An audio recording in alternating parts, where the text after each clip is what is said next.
विधि जब से मायके से वापस आई थी, विधि के अंतर मन में हमेशा जंग छिड़ी रहती कि हम गरीब हैं तो क्या कोई हमारा अपना सम्मान नहीं है। अमीर लोगों को हमेशा गरीब लोग चोर ही क्यों समझते हैं। अरे जब हम लोगों को किसी भी कार्यक्रम में बुलाने से शर्मिंदगी महसूस होती है तो फिर बुलाते ही क्यों।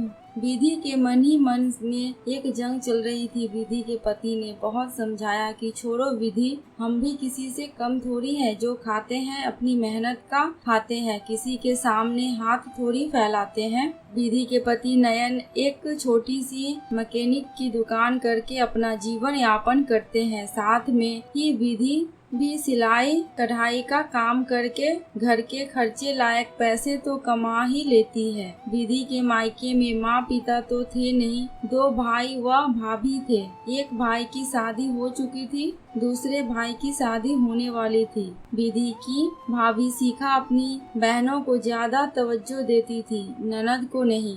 विधि अपने मायके बहुत कम जाती थी क्योंकि उसको पता था मायके में कोई इज्जत नहीं थी। कभी कभी 2 साल हो जाता था मायके नहीं जाती। माँ तो थी नहीं जो इंतजार करती।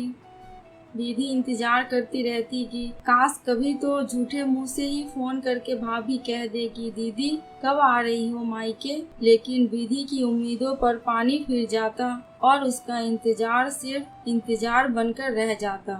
इन दिनों विधि के भाई मनोज का फोन आया कि आपको शादी में जरूर आना है।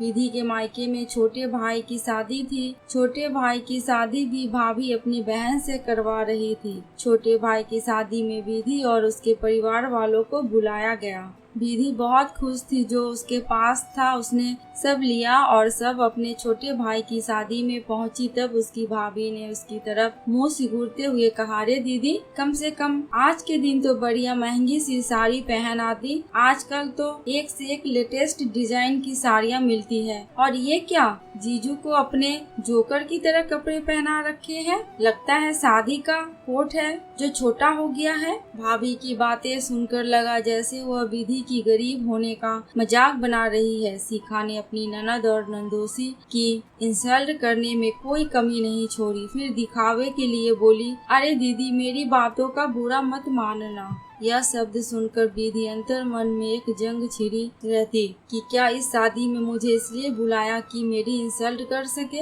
हमारा मजाक उड़ा सके। आखिर क्या हक है भाभी को सभी के सामने हमारा मजाक बनाने का। विधि के चेहरे पे गुस्सा साफ झलक रहा था। वह अपनी भाभी को जवाब देना चाहती थी, लेकिन पति ने उसका हाथ पकड़कर उसे इशारों में मना कर दिया। छोड़ो, जाने दो।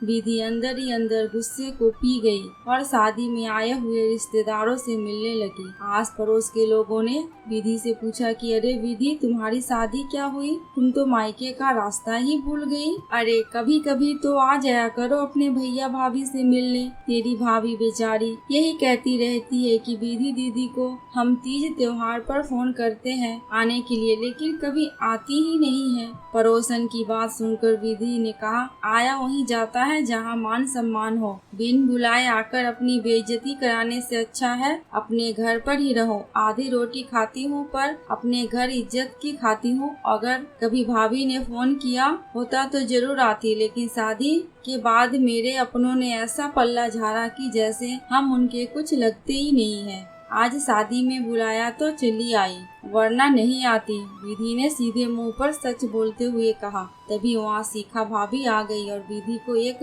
बैग देते हुए कहा कि दीदी, आप इस बैग का ध्यान रखना। इस बैग में कुछ कीमती सामान व नोटों की गड्डी है, जरा अच्छे से ध्यान रखना। विधि ने मना किया कि मुझसे इस बैग की देखभाल नहीं होगी, लेकिन शिखा ने जबरदस्ती विधि के ऊपर बैग की जिम्मेदारी सौंप दी। बैग का ध्यान रखने के लिए विधि उस बैग को एक जगह लेकर बैठ गई। विधि के पति मेहमानों से मिलने व शादी के कुछ काम में व्यस्त हो गए। विधि अपनी जिम्मेदारी बड़ी शिद्दत से निभा रही थी। शादी के दिन ही सगाई का प्रोग्राम रखा गया था। पहले सगाई फिर शादी। पंडित जी ने दूल्हे दुल्हन को एक दूसरे को अंगूठी पहनाने को कहा। तब विधि स्टेज पर उठकर गई और शिखा विधि के पास आई और बैग में से अंगूठी निकालने लगी तो उस बैग में पैसे नहीं देखे। अंगूठी भूलकर शिखा ने विधि से कहा, दीदी इस बैग में से पैसे गायब है, कहीं आपने तो नहीं चुरा ली। शिखा ने अपने पति को बुलाया और कहा, देखो जी, मैंने अंगूठी के साथ बैग में कुछ कैश भी रखा था और यह बैग मैंने दीदी को संभालने के लिए दिया था। अब सोने की अंगूठी है लेकिन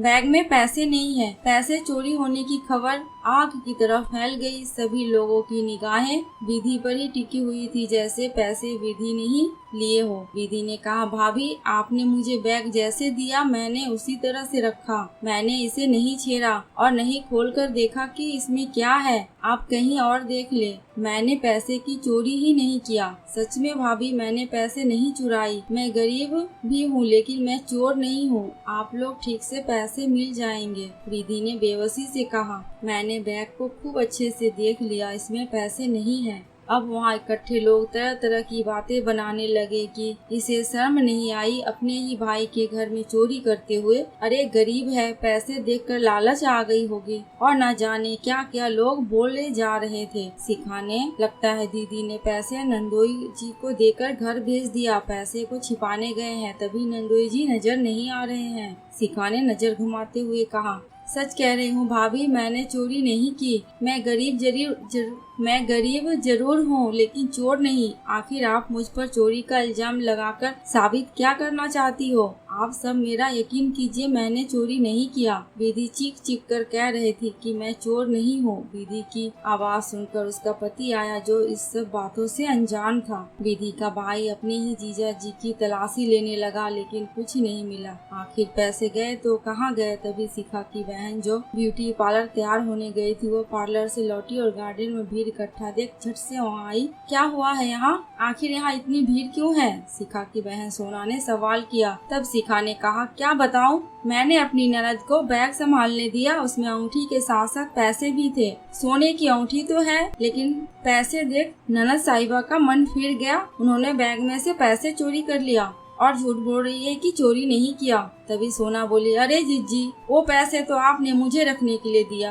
आप शायद भूल गई हो, मैं जब पार्लर जा रही थी तब आपने ही कहा था कि नोटों की गड्डी, सोने के जेवर एक साथ रखना ठीक नहीं होगा।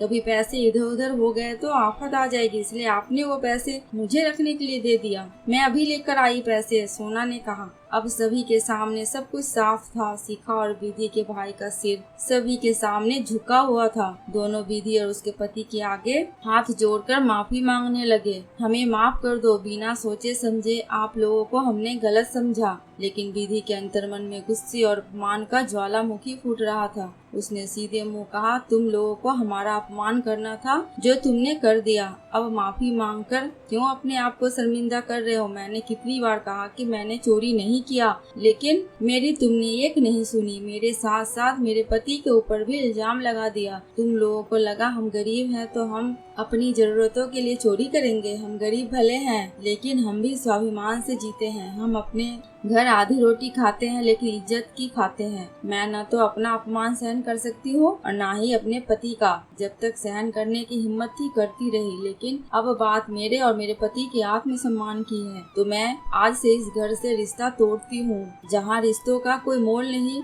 मुझे ऐसे मायके की जरूरत नहीं। मुझे कभी अपने भाई से यह उम्मीद नहीं थी कि वो भी मुझे चोर समझने लगेगा, लेकिन समझ आ गया जब लोगों की आंखों पर दौलत का अहंकार छाया रहता है, जब उन्हें हर गरीब व्यक्ति चोर ही नजर आता है, चाहे वो उसका अपना ही खून क्यों ना हो। विधि ने वो अपनी सारी भड़ास निकाल दी क्योंकि विधि की हालत उस वक्त ऐसी थी, काटो तो खून नहीं। विधि अपनी भाई भाभी से रिश्ता तोड़कर वहाँ से चली गई। शिखा और विधि का भाई माफी मांगते ही रह गए, लेकिन विधि ने उन्हें कभी माफ नहीं किया क्योंकि उस दिन विधि के स्वाभिमान को ठेस लगी थी। मायके से जो थोड़ी बहुत उम्मीद थी वो भी टूट गई। वहाँ मौजूद लोग शिखा को ही दोष देने लगे कि तुम्हें पहले सभी से पूछताछ करनी चाहिए थी और किसी कमरे में ले जाकर फिर विधि से पूछती। ऐसे सभी के सामने पूछना गलत था। विधि की बात पर विश्वास तो करती, भाभी ना सही, लेकिन भाई तो अपनी बहन की बात सुनता। सच में शिखा ने विधि के साथ बहुत बुरा किया। शादी बिना पूरी किए हुए विधि अपने पति के साथ अपने ससुराल आ गई। जब भी विधि को ये बातें याद आती है तो आज भी उसके अंतर मन में एक जंग छिड़ी रहती कि आखिर क्यों मेरे अपनों ने मेरे साथ ऐसा किया। क्या विधि मैं अपने भाई भाभी से रिश्ता तोड़कर ठीक किया या नहीं? मेरे विचार से विधि ने बिल्कुल ठीक किया। ऐसे भाई भाभी से क्या रिश्ता रखना जिन्हें अपने अपनों पर ही विश्वास नहीं। हर वक्त अपमान का घूंट पीने से अच्छा है ऐसे लोगों से रिश्ता ही तोड़ देना जो सिर्फ दौलत के घमंड में चूर रहते हैं। यह मेरे अपने विचार है, क्योंकि हमें कभी भी रिश्तों से ज्यादा पैसों की अहमियत नहीं देनी चाहिए। अगर सामने वाला कुछ कह रहा है तो उसकी सुने, उस पर विश्वास करें। दोस्तों, आपको ये कहानी कैसी लगी प्लीज कमेंट करके हमें जरूर बताना। अगर थोड़ी सी भी अच्छी लगी हो तो प्लीज मेरे चैनल को सब्सक्राइब करके मेरी वीडियो को लाइक एंड शेयर कर देना। अंत तक वीडियो में बने रहने के लिए आपका दिल से बहुत बहुत शुक्रिया।